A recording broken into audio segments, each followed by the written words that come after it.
Students देखिए अपना active immunisation हो गया था। इम्यूनाइजेशन के अंदर मैंने आपको दो टाइप बताए थे, एक्टिव और पैसिव इम्यूनाइजेशन। ठीक है, एक्टिव के अंदर मैंने आपको वैक्सीन पढ़ाती है। वैक्सीन के अंदर क्या हो गया था, लाइव एटेनुएटेड, किल्ड और टॉक्सोइड। अब देखिए पैसिव इम्यूनाइजेशन क्या होता है कि पैसिव इम्यूनाइजेशन होता है कि passive immunisation is used when it is considered necessary to give immediate protection to an anticipated infection. यानी पैसिव इम्यूनाइजेशन का मतलब होता है जब अपन किसी पेशेंट को इमीडिएट प्रोटेक्शन देने के लिए, ठीक है, जो इन्फेक्शन हो गया अगर किसी पेशेंट के, तो उसको इमीडिएट प्रोटेक्शन देने के लिए अपन उसको बाहर से जो रेडीमेड एंटीबॉडी देते हैं, ठीक है, या फिर जो एक्सोजिनस एंटीबॉडी अपन बाहर से जो पेशेंट को देंगे वो किसके अंदर आएगी, पैसिव इम्यूनाइजेशन के अंदर। तो बाहर से रेडीमेड एंटीबॉडी या फिर जो एक्सोजिनस एंटीबॉडी अपन पेशेंट को देंगे, ठीक है, तो जो क्या करेगी, इमीडिएट प्रोटेक्शन करेगी टू एन एंटीसिपेटेड इन्फेक्शन से, उसको ख़त्म करने के लिए। ठीक है, इसमें क्या होता है, immunity produce is short lasting. यानी जो पैसिव इम्यूनाइजेशन के अंदर जो इम्यूनिटी होती है वो क्या होती है, शॉर्ट लास्टिंग होती है। शॉर्ट लास्टिंग मतलब जो शॉर्ट टाइम पीरियड के लिए होती है, टेम्प्रेरी होती है। ठीक है, यानी ये लॉन्ग टाइम तक नहीं होती है एक्टिव इम्यूनाइजेशन के जैसी। ठीक है, एक्टिव इम्यूनाइजेशन थोड़ा लॉन्ग टाइम का होता है, जबकि पैसिव इम्यूनाइजेशन शॉर्ट टाइम के लिए होता है, लेकिन वो इमीडिएट प्रोटेक्शन करवा देता है इन्फेक्शन से। ठीक है, और आगे देखिए कि इसके अंदर जो पैसिव इम्यूनाइजेशन के अंदर इसके अपन अंदर क्या यूज करते हैं, human sera and animal sera used as passive immunization. ठीक है, पैसिव इम्यूनाइजेशन के अंदर अपन क्या यूज़ करते हैं, ह्यूमन सेरा या फिर एनिमल सेरा। इनको सेरा को अपन सीरम भी बोलते हैं, सीरम, या फिर आप ऐसा बोल सकते हैं ह्यूमन सीरम और एनिमल सीरम, ये पैसिव इम्यूनाइजेशन के अंदर यूज करते हैं। देखिए क्या होते हैं, देखिए कि जो ह्यूमन सेरा है या फिर ह्यूमन सीरम है वो क्या होता है, 2 type of normal human immunoglobulins are available. ठीक है, इसके अंदर क्या होगा, ह्यूमन सीरम के अंदर 2 तरह के नॉर्मल ह्यूमन इम्यूनोग्लोबुलिन्स अवेलेबल है। कौन कौन से, यानी इसके भी 2 टाइप है। ह्यूमन सीरम के अंदर 2 टाइप कौन कौन से है, वो है, यानी इसके अंदर जो 2 तरह के नॉर्मल ह्यूमन इम्यूनोग्लोबुलिन्स है, ठीक है, वो कौन सी है, फर्स्ट है पूल्ड इम्यूनोग्लोबुलिन्स एंड सेकंड है स्पेसिफिक या हाइपर इम्यून इम्यूनोग्लोबुलिन्स। ठीक है, ये इसके 2 टाइप है। तो फर्स्ट देखिए आप, पूल्ड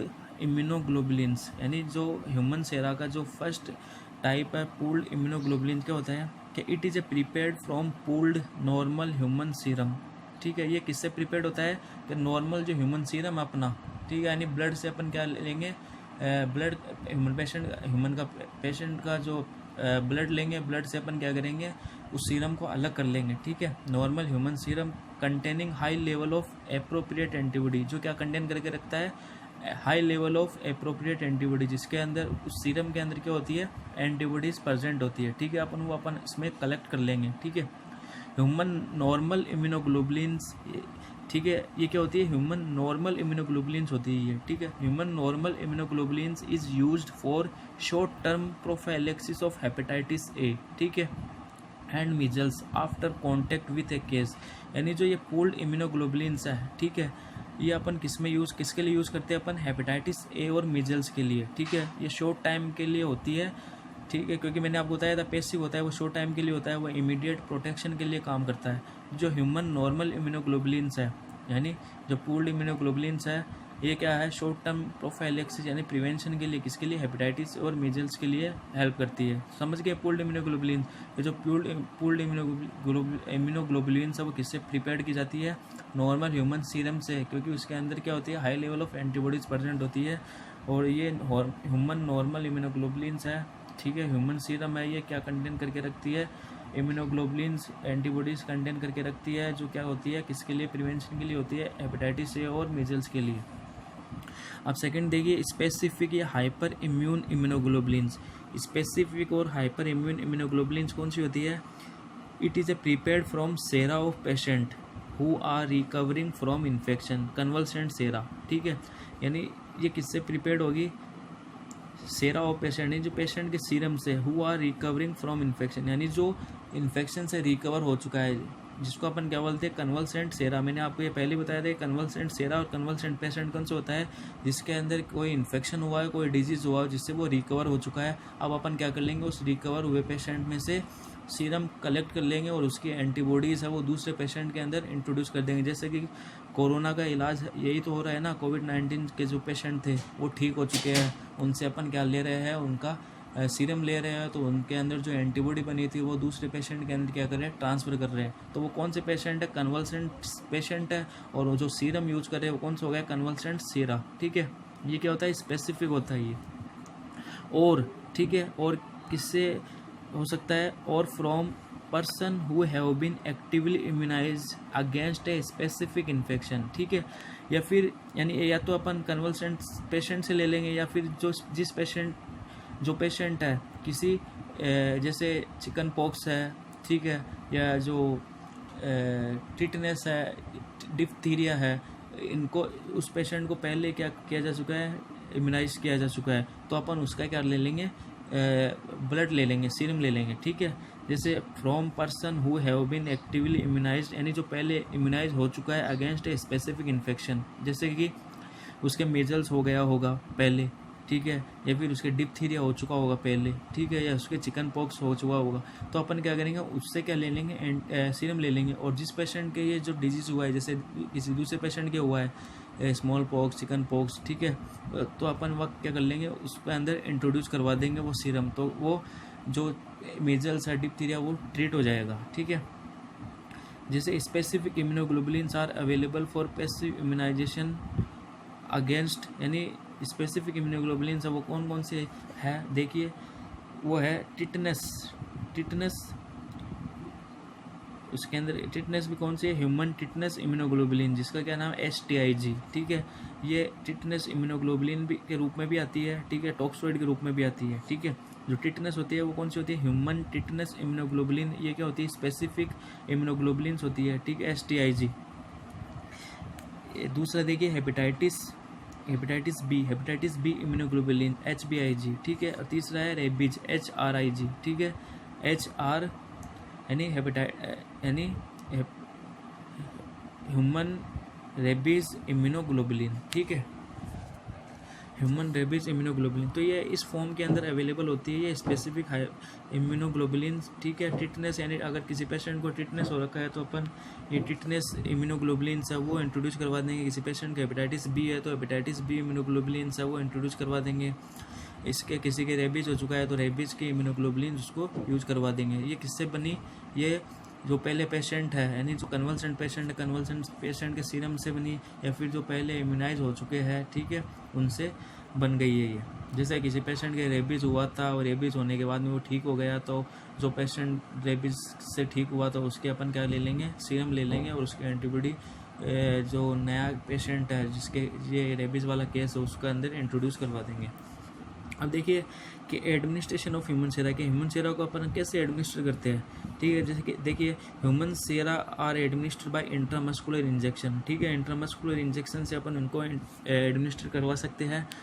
हाउ एवर, यानी पेरेंटली हो गया ना ये। However in case of rabies half dose is given around the bite wound and other half is administered intramuscular. यानी अगर किसी पेशेंट के रेबीज हो गए तो अपन कैसे इंट्रोड्यूस कराएंगे, उसकी रेबीज वैक्सीन की जो रेबीज जो इम्यूनोग्लोबुलिन्स है उसकी हाफ डोज तो यानी जहाँ पर बाइट का जब वुंड है, जहाँ पर उस डॉग ने बाइट किया था वहाँ पर इंट्रोड्यूस करवा देंगे, या फिर हाफ डोज है वो किस में इंट्रोड्यूस करवा देंगे, इंट्रामस्कुलर में। ठीक है, तो अपन ऐसे उसको इंट्रोड्यूस करवा सकते हैं रेबीज की वैक्सीन को। फिर देखिए आप एनिमल सेरा, कि जो एनिमल सेरा है वो क्या होता है, द टर्म एंटी सीरम। ठीक है, एंटी सीरम भी बोलते हैं अपन इसको।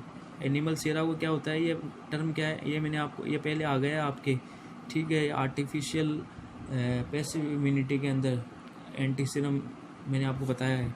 ठीक है, the term anti serum is applied to antibodies prepared in animals. यानी एंटी सेरा क्या होता है, एनिमल सेरा क्या होते हैं, जो एंटी सीरम क्या होते हैं, कि अपन इसमें क्या करते हैं, जो एनिमल्स जैसे हॉर्स वगैरह है उसके अंदर क्या करते हैं, टॉक्सिन को इंट्रोड्यूस करवाते हैं। वो टॉक्सिन जैसे इंट्रोड्यूस करेगा तो जो एनिमल्स के जो बॉडी है वो क्या हो जाएगी, एनिमल्स की सेल्स क्या स्टिमुलेट हो जाएगी, और वो उसके अगेंस्ट क्या बनाएगी, एंटीबॉडी बनाएंगे, और वो एंटीबॉडी फिर अपन क्या कर लेंगे, कलेक्ट कर लेंगे। ठीक है, these sera are raised in horse by active immunization. ठीक है, एक्टिव इम्यूनाइजेशन यानी जो ये सेरा है अपन कैसे प्राप्त करेंगे, हॉर्स के अंदर एक्टिव इम्यूनाइजेशन, यानी अपन ने क्या किया, वो टॉक्सिन है या फिर जो बैक्टीरिया है वो एनिमल्स के अंदर डाल दिए, और जब वो टॉक्सिन और बैक्टीरिया एनिमल्स के अंदर डाले तो उसके अगेंस्ट क्या बनी, एंटीबॉडीज़ बनना स्टार्ट हो गई, ठीक है।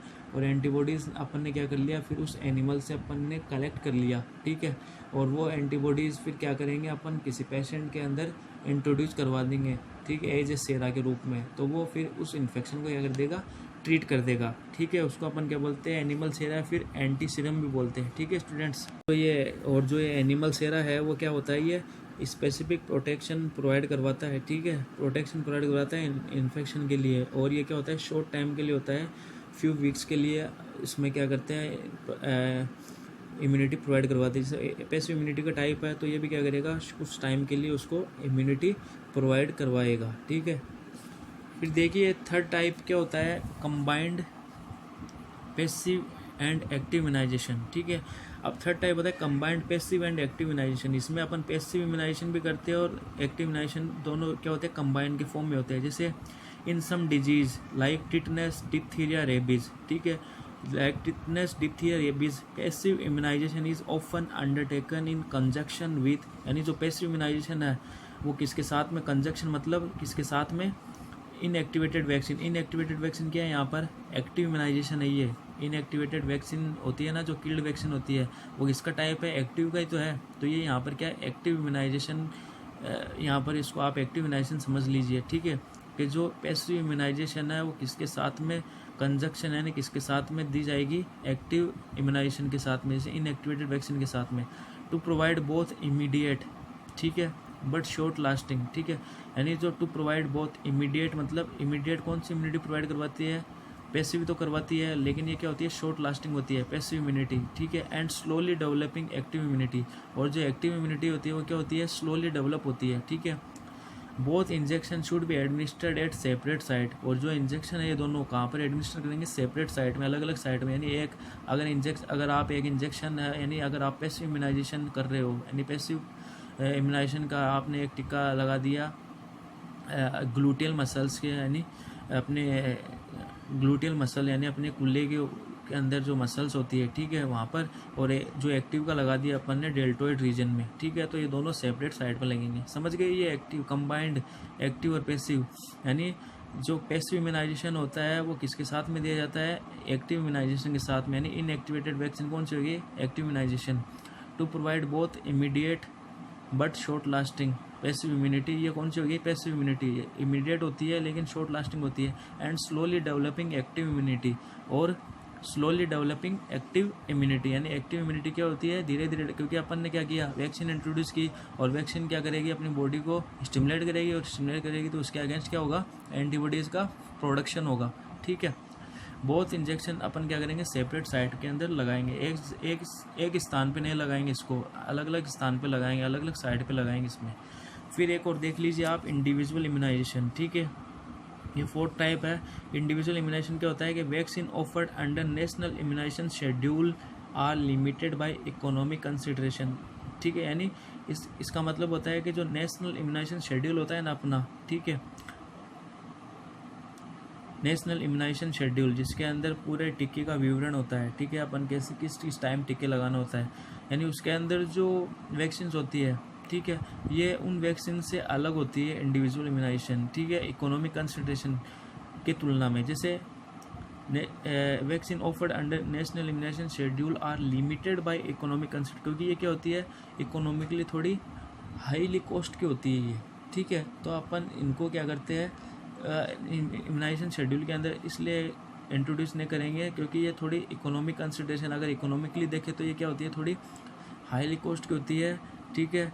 तो इसको अपन बाहर से लगाते हैं, अपन इसको अलग से लगाते हैं, ठीक है। Some important vaccine are omitted, some important vaccine are, और ये इंडिविजुअल इम्यूनाइजेशन है वो कौन कौन से किसको कंटेन, कौन सी वैक्सीन को कंटेन करके रखता है ये, जैसे वेरिसेला वैक्सीन और टाइफॉइड वैक्सीन, वेरिसेला वैक्सीन और टाइफॉइड वैक्सीन, ठीक है। ये दो तरह की वैक्सीन है, ये इंडिविजुअल वैक्सीन के अंदर आती है।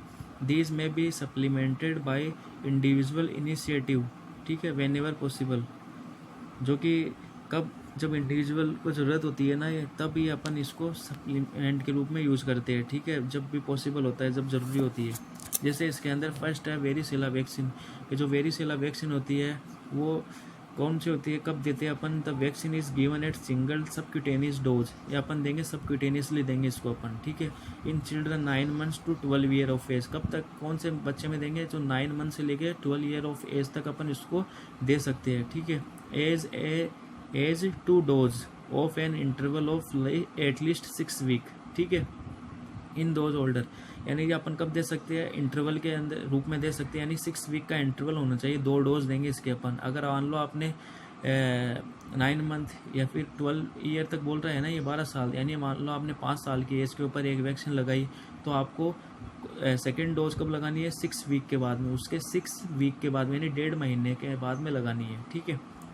It is live attenuated vaccine. जो वेरिसेला वैक्सीन कौन सी होती है? लाइव एटेन्यूएटेड वैक्सीन होती है, ठीक है। तो ये कॉन्ट्रा इंडिकेटेड किसमें होगी? प्रेगनेंसी के अंदर भी कॉन्ट्रा इंडिकेटेड होगी। और किसमें होगी? जो जिन पेशेंट की इम्यून डिफिशियंसी होती है ना, इम्यूनो डिफिशिएंट पर्सन है, उसके अंदर भी कॉन्ट्रा इंडिकेटेड होती है, क्योंकि ये लाइव एटेन्यूएटेड वैक्सीन है, ठीक है।